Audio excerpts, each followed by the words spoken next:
The 10-minute drill. This is a big one. Covered by Universal Roof and Contracting. The difference is Universal. On 1010XL. Let's go, let's go, let's go. Hit it.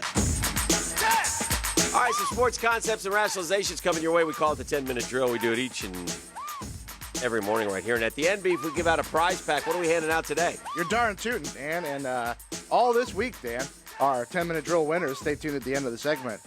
You'll have a chance to win a pair of tickets to the Next Era Energy 250 down at Daytona coming up on Friday the 14th. And if you text the keyword Speed Weeks right now to the text line 641-1010, you'll be automatically entered for your chance to win a pair of tickets to the Great American Race, the Daytona 500, on Sunday the 16th.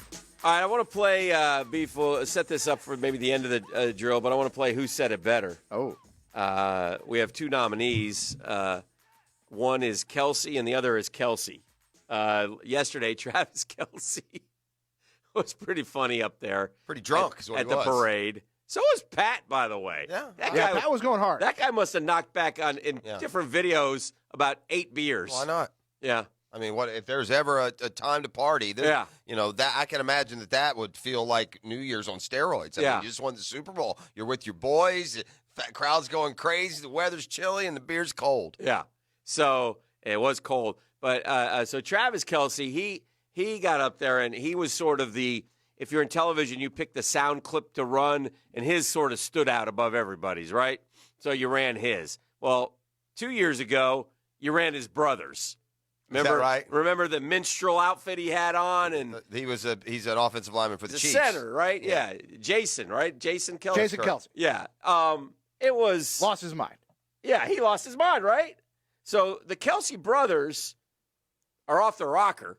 And I watched some of the I saw some of the mic'd up stuff from the Super Bowl, which I always enjoy. And at the end, Dad Kelsey was hugging Travis, and Dad Kelsey is a much shorter, larger man than his two sons.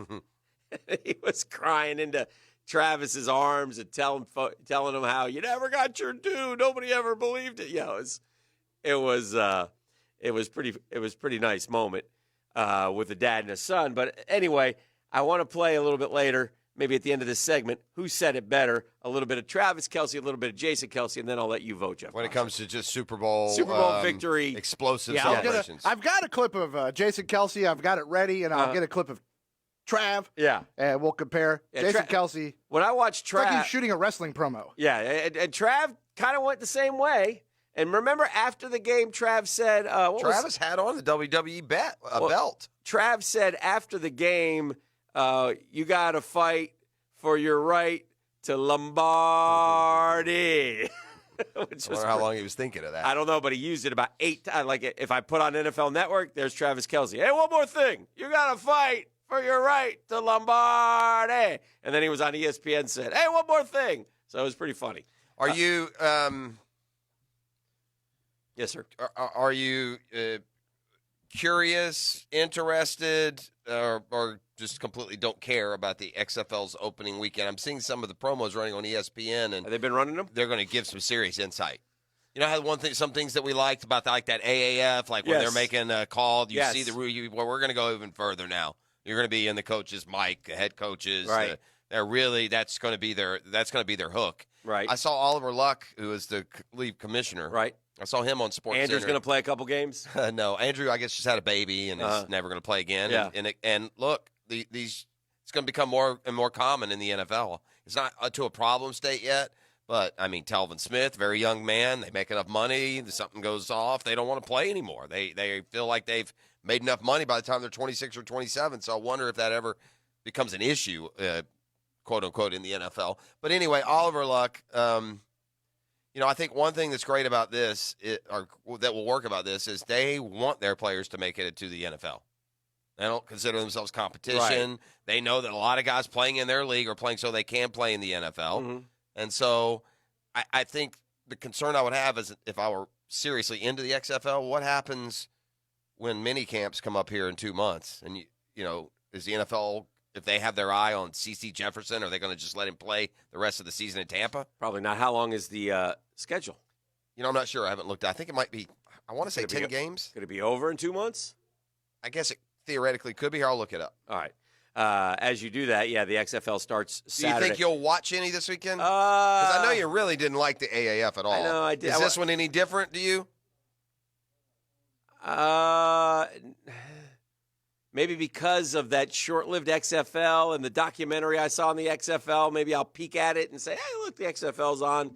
But, I don't know. I say probably not would be my guess. But, if it's on somewhere, I'll look at it for sure, right? They will definitely have some rules that the NFL will adopt. You think? For sure. Uh-huh. The onside kick is going to change. Yeah, 4th and 15. We're going to go to one of something a lot like more that. exciting. It'll be a lot more fun, right? They did that. I think so. And by the way, XFL this time is going to be gimmick free. They're going to have a running clock. They're going to play fast. The games are going to get done in 2 hours, but they're not going to, have all those hijinks and, this circus. Did you say the games are going to get done in 2 hours? That's what he said. 2 hours? They got halftime's 4 minutes, 5 minutes? 2 hours. It's not possible. 2.5 hours. Yeah. They expect it to be about a half hour faster than a NFL game. That's okay. I think that'll be fun, but I still don't think I'll sit there and watch one. They have a 25-second beginning to clock once the ball's spotted. The game's just going to move faster. Mm-hmm. They're not going to have this delay. A lot of times in the NFL, wherever the ball is, it'll get spotted, and then the ref will run. I mean, you add up those 10 seconds before he starts the clock, Right. enough times. Let me ask. Only 2 timeouts. Halftime is 10 minutes, so there's some other. Yeah. I know I'm excited about my Dallas Renegades. I've been doing some work on that, getting to know the team. And Vipers are pretty good, too. Coach Stoops and the boys, so we're ready for Renegade football. Overtime is also interesting. Each team is going to get 5 one-play possessions from the 5-yard line. They're going to get on opposite ends of the field, and you get 2 points if you convert. And you get 5 of them. They're going to go, and then you're going to run one, and then they're going to run one, and you're going to run one. So sort of like a soccer shootout. Yeah, or a lot like that. Yeah, or hockey in the Olympic shootout, same thing. Yeah, so, just some different things. I don't know if those game changers that make you watch, but we'll see. The one thing that will give you viability is a television contract, and as long as they seem to be on better platforms than the other one, right? Because I don't expect there to be. Let me tell you what's going to happen here, Pross. On Monday, you're going to come out here and tell me that the XFL is a resounding success, which it will be. Because they'll have high ratings because of the first weekend. Yeah, because they'll do good numbers, and we'll talk about it because we each caught a little of it. And then in about 3 weeks, we'll come out on a Monday, and we probably won't mention it. That's probably right. Kind of how it usually goes. Let's see. The quarterbacks in the league include Landry Jones, Cardell Jones, Josh Johnson, some other former NFL players you might recognize. Matt Elam from Florida. Mm-hmm. Matt Jones from Florida. Matt Jones. Christian Michael, Sammy Coates. That same level of just can't quite make the guys NFL. guys who've been in and are trying to, and been, it's tough. It's a tough. And the quarterbacks are guys who've been around a while, so you sort of know them, and they are who they are. So anyway, we'll see. You're right. Broadcast ABC, ESPN, ESPN2, Fox, FS1, FS2. And maybe one of those guys, a quarterback, has a MVP type season and then gets invited to a camp. I think that could happen. So we'll see. But I'm not that excited about it. What about the NBA trade deadline is today, right? Yeah, who needs to make a deal? I don't know. There's been like a flurry of deals, and should I go whoa on any of them?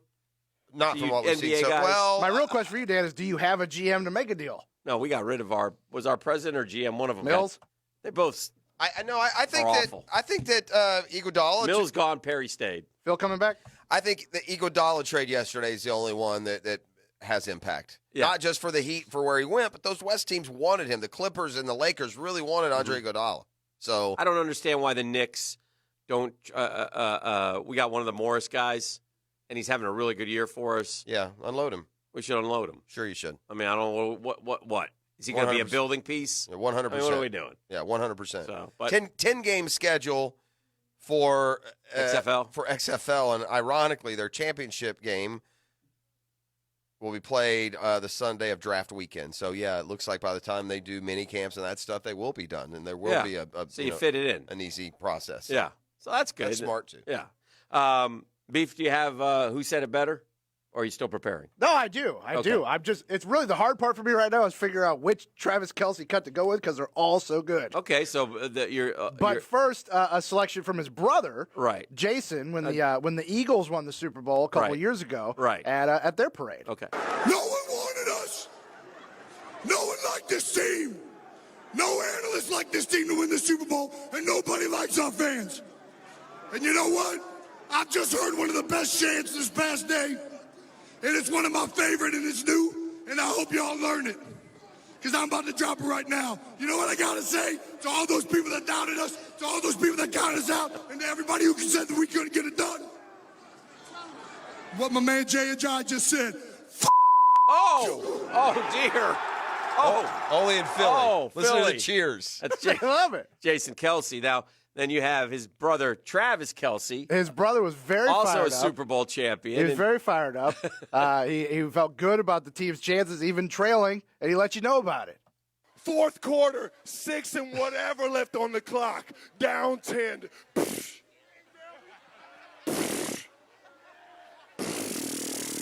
he farting? We got Patrick Mahomes and Andy Reid, baby. How about Sammy Watkins? Whoa! How about Damian Williams? Whoa! How about my dog, 5'5", and he ain't offsides, Frank Clark? Oh. What's good? He lost his voice. Now, he also, apparently there was an incredible tribute. They didn't talk about this all year. They kept it close to the vest, but apparently they had a very special tribute throughout the season. All right. Don't nobody know we represent and honor every single veteran that went to war for us in World War I. What's good? Okay. They said World War I? Apparently the WW1 vets were representing. I mean, no, I don't know if they're around. Well, Trav? if they are, God bless them. Dan, Phil Mickelson. Oh, I'm sorry. We need an answer. Who said it better? Which Kelce are you voting for? Jeff Prosser, you're a deemed judge and I would jury. say You gotta fight for your right to party. I would say, to be honest with you, I love y'all. I'm not a big fan of the F-bomb to to 50,000 that are there. Yeah. But I'd say brother Jason won it. Jason. His voice was. What's good? Travis Kelce has done too much screaming. He doesn't carry the authoritarianism that he needs to because his voice is cracking and he's singing. One man's vote, but that's fine. That's you're the judge, and that's it. I go Kelce. Game over. Jason Kelce, the winner. That's what I go with. Who said it better, Kelce v. But Kelce? I'm not sure if Leap You in front of the 30,000 in public was the right move. But whatever, it is football. What's good? What did he say there? What is that? What's good? What's good? Sounded like let's Even said go. it to the World War I vets. Okay. Don't nobody know we represent and honor every single veteran that went to war for us in World War I. I have a What's question. good? What's good? I have a What's question. good, WWE vets? World War I ended in like 1919, Yeah, right? I don't know. The hit movie that's 18-year-old, out, no, 1917. No, you'd be 118 years old. There are no World War They're I all vets. dead. Not a one? Not a one. We can't find one? Can't imagine. It'll be tough.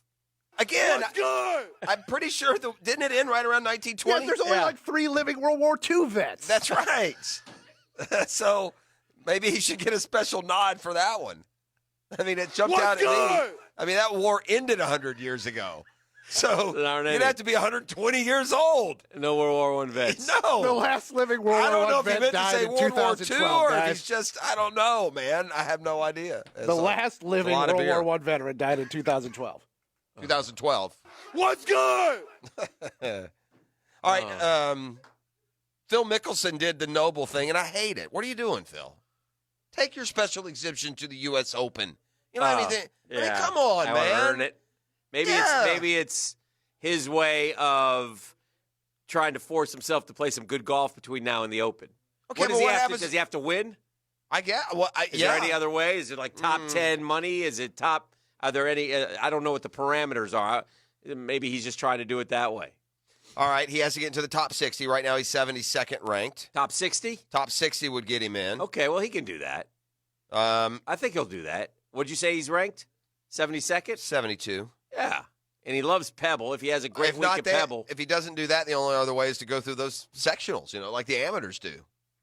The U.S. Open qualifying. Well, the pros get to the very end, but we see a lot of them qualify that way. The USGA could give them a special exemption to get in the field. They've done so several times in the last decade. Ernie Els got 2. Jim Furyk, Retief Goofson have also received 1. Mm-hmm. I mean, isn't Winged Foot the one that he hit the driver? Yeah. Is that where they're going? That's where it is this year. He has to play.